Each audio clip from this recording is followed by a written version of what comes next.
Pues muchas gracias a Osatzen, a Rafa, a Elsa y a todos vosotros por estar aquí. Mi fenotipo ya es un poco más deteriorado, ¿no? Y ¿dónde esté? Está aquí. Y bueno, pues yo ya pertenezco a una casta superior, como veréis ahora. Decía que la primera señal de que uno está innovando es que habla y no le entiende, ¿no?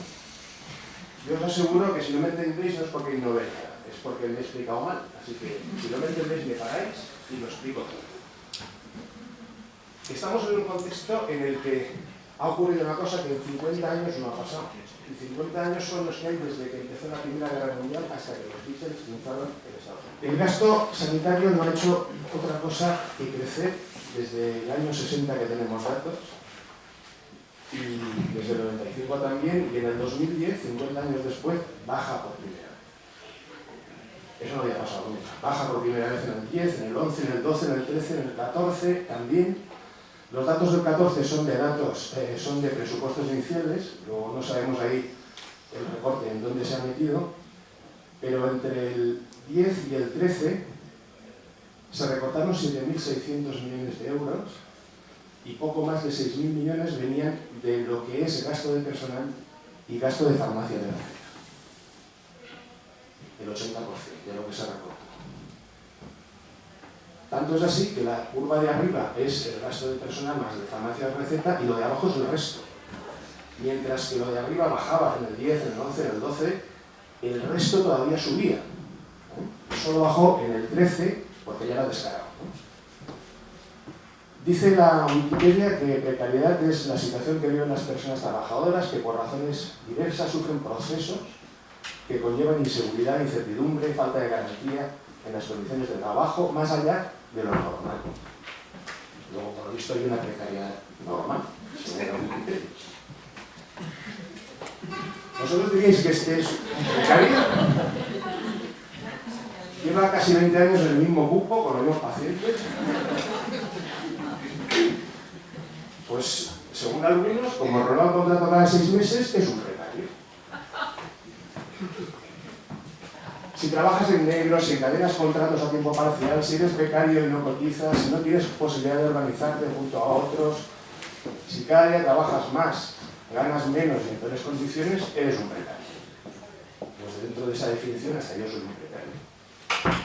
Yo tenía 1.400 pacientes hace 4 años, ahora tengo casi 1.800, gano bastante menos, o precario. Hasta el Papa dice, ojo, que hay precarios. Algo debe haber si el Papa se mete en esto. Lo primero que hay que decir es que temporalidad y precariedad no son sinónimos. Precariedad es una cosa mucho peor que temporalidad. Probablemente la temporalidad sea un prerequisito para la precariedad, y allá donde más temporalidad haya, es más probable que haya precariedad. En aquellos países donde más temporalidad hay, en aquellos sectores, pues será más probable que haya precariedad. Yo os he dicho que os bajarais porque de ahí no creo que se vea nada, ¿no? Pero esto de la izquierda es la temporalidad en Europa. Sube desde el 87, baja cuando llega la crisis, también baja en España la temporalidad respecto al total de los empleados, y si coges cualquier año, pues en España hay el doble de temporalidad que en Europa. Y como ya empieza a subir en Europa la temporalidad, el chiste de abajo es cierto, ¿eh? Pronto saldréis del paro y volveréis a la precariedad. En Europa los jóvenes tienen mucha precariedad, los de 25 a 50 años, el doble que los de 50 a 60. Y si hacemos números, en España, para cualquier grupo de edad, la temporalidad es el doble que en Europa. Un poquito más en mujeres, pero es el doble que en Europa en España. Esto es la imagen contraria, los contratos indefinidos respecto al total. Y España sale abajo. A finales de los 80 se hicieron reformas laborales que promovieron mucho la temporalidad y en relación al total, esta es la curva de los indefinidos, ¿no? Llega la crisis y sube y casi nos acercamos a la verde, que es Portugal. En todos los países baja el contrato indefinido, menos en Dinamarca. La precariedad laboral es un determinante social de la salud, especialmente de la mental y de accidentes laborales. Y tiene 5 grandes dimensiones. La temporalidad es una de ellas, la vulnerabilidad del trabajador, los menores ingresos, la menor accesibilidad a prestaciones y beneficios sociales, la menor capacidad de ejercer los derechos laborales y una cosa importante que no hay que olvidar, la gran dificultad para desarrollar un proyecto vital. Esto es un documento del Ministerio de Salud de Chile, que sin ningún tapujo habla de precariedad laboral de los trabajadores de Chile. Y para medir la precariedad en Chile utilizan una escala que han parido investigadores españoles del grupo de Joan Benach, de la Pompeu Fabra, y no sé cuántos años tardaremos en ver si el Ministerio nuestro hace una cosa así. En el 2011 ya lo hicieron en Chile. El grupo de Benach sí que hizo, utilizando la escala, un trabajo a nivel nacional en el que se vio que la precariedad estaba asociada a peor salud mental, ¿no? Y encontró pues, que la precariedad no se distribuye por igual, sino que este lado de aquí son los mayores de 30 años y aquel lado de allá son los menores de 30 años, los jóvenes. Quienes tienen más precariedad, menos precariedad son los mayores, españoles, trabajadores no manuales, hombres, y quien más precariedad tiene, que llega al 90%, son los jóvenes inmigrantes, trabajadores manuales, mujeres. La media del 48. Habla de precariedad, no habla de temporalidad. Es más, el porcentaje es mayor. Esto es un trabajo de UGT en el que se ve que a medida que va bajando los ocupados, va bajando la tasa de precariedad. Parece que aquí ya quieren repuntar los ocupados y parece que quieren repuntar la temporalidad. Y una cosa curiosa, hay gente que trabaja gratis. Es decir, si no sustituyen nos quejamos, y si sustituyen y aumentan los contratos cortos relativamente, entonces nos quejamos también porque hay precariedad. Y llevar 5 años de interino en un centro de salud, viendo un mismo cupo dentro de... Esto también es precariedad. Y si renovas el contrato cada 6 meses o cada año, es precariedad. Y 20 años en un centro de salud, o en un departamento o lo que sea. Y si renuevas cada 6 o cada año, esto es precariedad. 470 contratos de 11 años, fines de semana no cotiza la seguridad social. Y es que a falta de tener un sistema en el que la promoción profesional se base en el mérito, la capacidad, el desarrollo de competencias, pues tenemos un sistema de castas. Tenemos los brahmanes, arriba, yo ya soy brahman, pero antes fui intocable de los de abajo. Estos son los que tienen su casita en propiedad, cerca de su casita, los que tienen también placita en propiedad más o menos lejos o cerca o tarde o mañana, los que llevan muchos años de interinos, los que llevan pocos años de interino y los precarios. Esto es lo que hay. Alguien puede pensar que no y es muy libre de opinar distinto, pero tenemos un sistema de casta desde mi punto de vista. Todos hemos pasado por estas fases porque era cuestión de subirse en esta escalera que ya llegará, la placita en propiedad llegará con el paso del tiempo cual fruta madura, a una mayor o menor velocidad, llegará. El problema es que la escalera se ha parado. Podemos hablar de una precariedad necesaria para el funcionamiento del sistema, mejor que precariedad, temporalidad, y una precariedad o temporalidad fruto del pudrimiento del sistema, que se está pudriendo. Como en el contexto del que vamos a hablar es de empleados públicos, pues me he permitido poner algunos datos de si hay muchos o no empleados públicos en España. Si los recortes en el empleo público han afectado más al Sistema Nacional de Salud que al resto de empleados públicos, si los recortes han afectado más al gasto de personal que al resto del gasto, cómo estamos envejecidos, si existe alguna relación entre el gasto de personal y el llamado hospitalocentrismo presupuestario, si el recorte de personal ha sido más intenso en primaria que en especializada, si hay más temporalidad en el empleo en la sanidad pública que en la privada, si hay más temporalidad antes o después de la crisis, y hasta cuándo va a durar esto, ¿no? Con titulares como este, pues uno llega a la conclusión de que aquí hay mucho empleado público. Pero bueno, estaban hablando tienes que ir a la noticia para darse cuenta que están hablando en términos absolutos, ¿no? Un país grande tiene pues, muchos empleados públicos. Esto de aquí abajo, esto de la última columna, es el número de habitantes por empleado público. Estos de la Unión Europea, si los ordenamos, tenemos que España está más o menos en la mediana, que la media es esto naranja, y ahora hay que elegir si nos queremos parecer a Eslovaquia, Rumanía, República Checa, a Bulgaria, o a Suecia, Finlandia, aquellos países de allá, ¿no? Estamos al lado de Italia y Alemania, en la mediana, en cuanto al número de habitantes por empleado público. Esto es un trabajo de la Universidad de Málaga, en el que aquí ya el dato es empleados públicos como porcentaje de la población activa.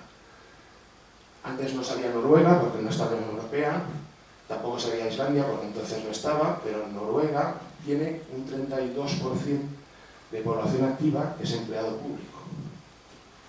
Y nadie dice que allí es el nido de viva la Virgen, ¿no? Y Islandia está en el 19 casi, España está en el 15, al lado de Estados Unidos y de Austria. Y aquí ya está Turquía, Corea, Japón, México, Alemania está bastante bajito. España es el azul, el rosa es los 12 países del euro, los que entonces eran 12 países del euro, y empatamos en el 2006 con los 12 países del euro y estamos por debajo de la Unión Europea y de la OCDE en este porcentaje sobre población activa. En el 2006 era cuando aquí atábamos los perros con longanizas, ¿eh? Y logramos empatar solamente. Luego está claro que como demasiados no destacamos. Los recortes han afectado más al Sistema Nacional de Salud en personal que al resto de empleados públicos. Este es el boletín que mide y que es una especie de estadística de los empleados públicos en España, que los divide en Administración Central, que es un 21%, las comunidades autónomas un 50%, la Administración Local 22 y pico, y separa las universidades. Casi todas están metidas dentro de las comunidades autónomas, luego en realidad las comunidades autónomas serían el 55.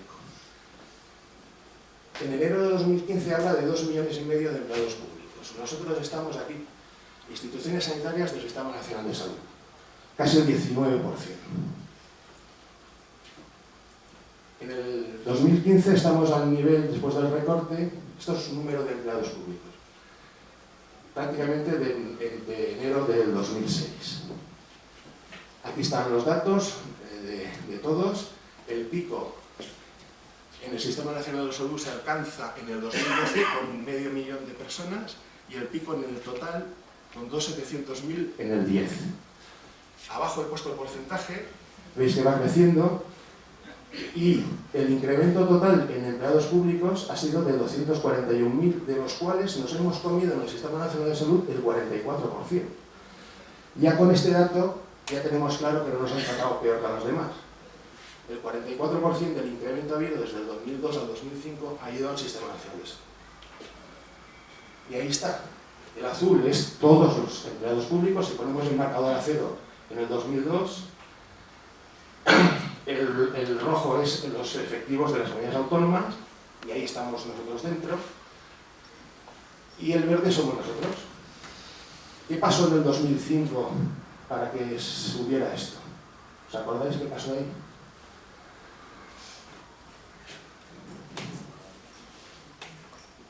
ZP se inventó una cosa que se llamó la Conferencia de Presidentes de Financiación Autonómica para dar más dinero a sanidad, 3.000 millones en el 2006 y otros 3.000 en el 2007, y eso fue una especie de engordar para morir. Los recortes del empleo público han afectado más al personal del Sistema Nacional que al resto. No, han afectado más a los demás que a nosotros. Sin embargo, se consigue la cuadratura del círculo. El gasto de personal sube y baja desde el 2008, 2009, 2010, mientras los efectivos todavía suben. O sea, imaginaos el hachazo a los salarios. Lo de abajo, el verde, es la población protegida, que ya se ha estabilizado, y yo creo que ha bajado algo. Los recortes han afectado más al gasto de personal que al resto del gasto. Esto con una simple diapositiva lo vemos. El azul es el resto del gasto, el gasto de personal es lo rojo, siempre ha ido por debajo del resto, menos del 2006. Ahí ya sube Y si ponemos la raya entre antes y el después, desciende un 11% el gasto de personal y un 13% el resto. Los años previos había subido más que el resto, luego no ha sido tratado el gasto de personal peor que el resto, sino al revés. ¿Los recortes han afectado más al gasto de personal que al resto? No, todo lo contrario. Envejecimiento de los médicos. Este es un trabajo de Beatriz y Patricia, que son profesoras de Economía de Las Palmas, que lo hicieron para el Ministerio. Tenemos aquí todas las especialidades del Sistema Nacional de Salud, cuántos hay, qué porcentaje de mujeres, qué porcentaje de mayores de 50 años. Hay, no se ve, pero hay 109.000 médicos en el Sistema Nacional de Salud. Nosotros estamos ahí, con un 51,5% de más de 50 años. Somos la 10ª especialidad más envejecida. Curiosamente, geriatría, que es la última, es la más joven. En segundo lugar, la más joven es oncología médica. Lo digo porque luego nos compararemos con oncología médica. Esto es, allí en la izquierda están todas las especialidades, cuanto más oscuro, más viejo, y aquí en medicina de familia, cuanto más oscuros, más viejos, ¿no? País Vasco está a mitad camino. ¿Existe una relación entre el gasto de personal y el hospitalocentrismo? Pues esta es una imagen que refleja muy bien el hospitalocentrismo.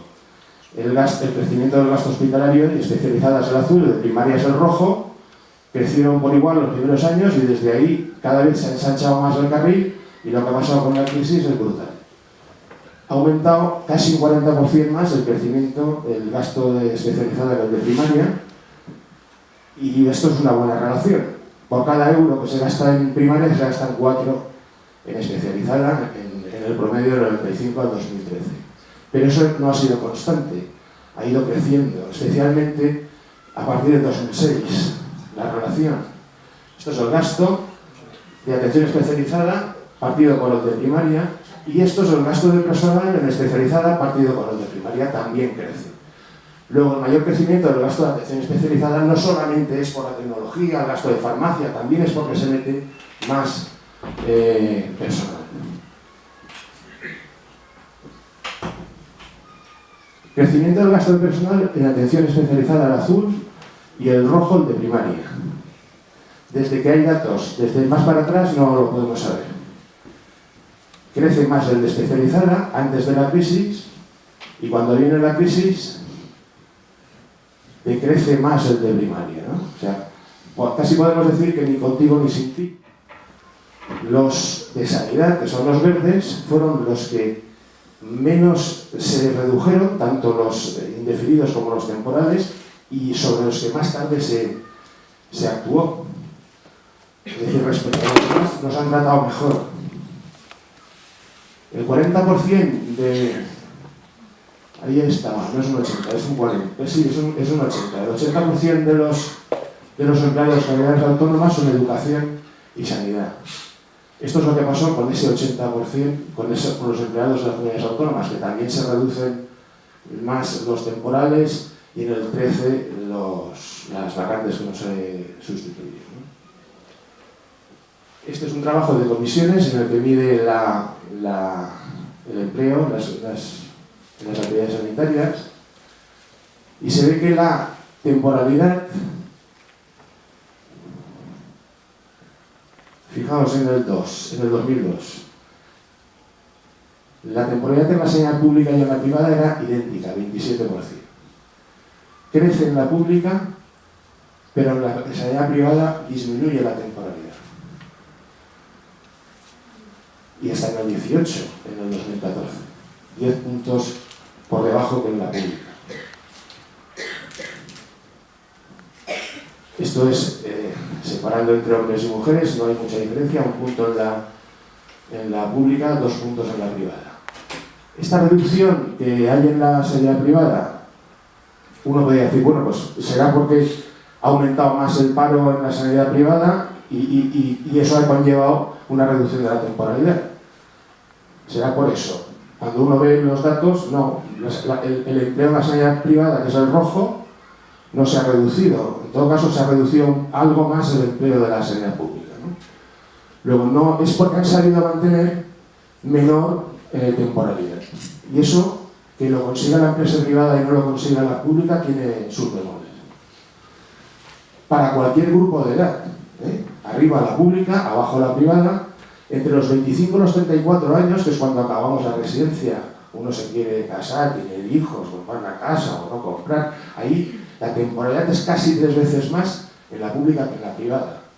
Entre los 35 y los 40 supera 3,5 veces más. Incluso entre los 55 y 64 años hay un 10% de temporalidad que es 3 veces mayor de la que hay en la privada. Algunos compañeros nuestros pues puede que se jubilen interinos sin haber tenido la plaza nunca. Esto es una auténtica vergüenza, Y cuando lo vemos por profesionales, aquí ya no se separan entre pública y privada, aunque tengan los datos, no sé por qué. Resulta que entre los 25 y los 34, los médicos una temporalidad del 71, las enfermeras 58 y las auxiliares de clínica 27. En el siguiente grupo de edad, 44, 28, 34. Uno llega a la conclusión que entre los 25 y 45 años, a mayor cualificación profesional, más temporalidad. Cágate.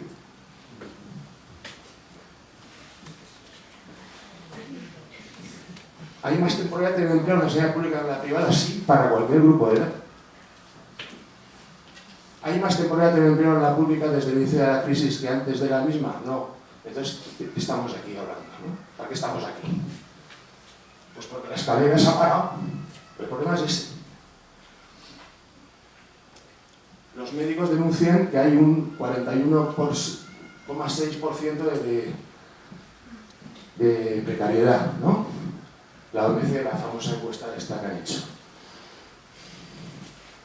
Una muestra de 11.700 casos, que es muy buena, viendo 100.000 y pico médicos.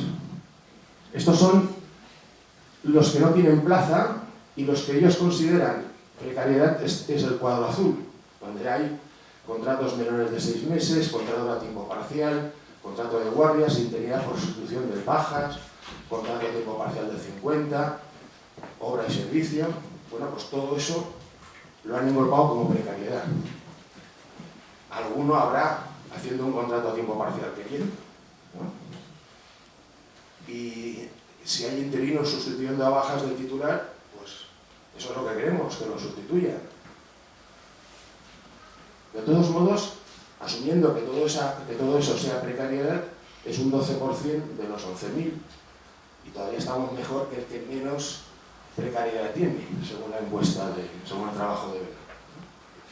Estos mismos, 3.490, aquí nos explican la antigüedad en el Sistema Nacional de Salud. Hay un 10,7 que llevan menos de un año, eso son los precarios. Pero hay un 33,5, esto lo voy a ampliar para que se vea bien, un 33,5 que llevan entre 1 y 5, un 26,6 que llevan entre 6 y 10 años, casi un 20% que llevan entre 11 y 20 años y un 8% que llevan 20 años en el Sistema Nacional de Salud currando. 20 años.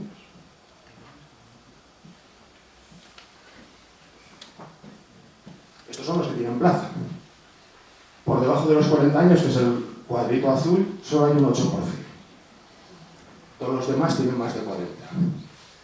Si juntamos los dos, llegamos a la conclusión de que hay 8.634 que trabajan en el Sistema Nacional de Salud, de los 11.000 entrevistados, con un 40% sin plaza y un 60% con plaza. El 8 tiene menos de 40 años y el 30 no llega al 35%, menos de 50. Esto es una pirámide poblacional invertida, ¿veis? ¿No? Si miráis la vuelta, tenemos una pirámide poblacional de esas de bomba nuclear, ¿no? De hongo nuclear. Esto es un tuit de la SENFIC que mandó en las jornadas estas de grandes residentes esto, que decía: estamos en un momento de dualidad laboral, o precariedad o estabilidad infinita. Bien está, mientras uno no concluya que la precariedad se deba a la estabilidad infinita, como si los culpables fueran esos, que no lo son. La precariedad siempre es responsable el que contrata, ¿no? ¿Qué está pasando? Pues esto, que la atención primaria no es un sitio para jóvenes.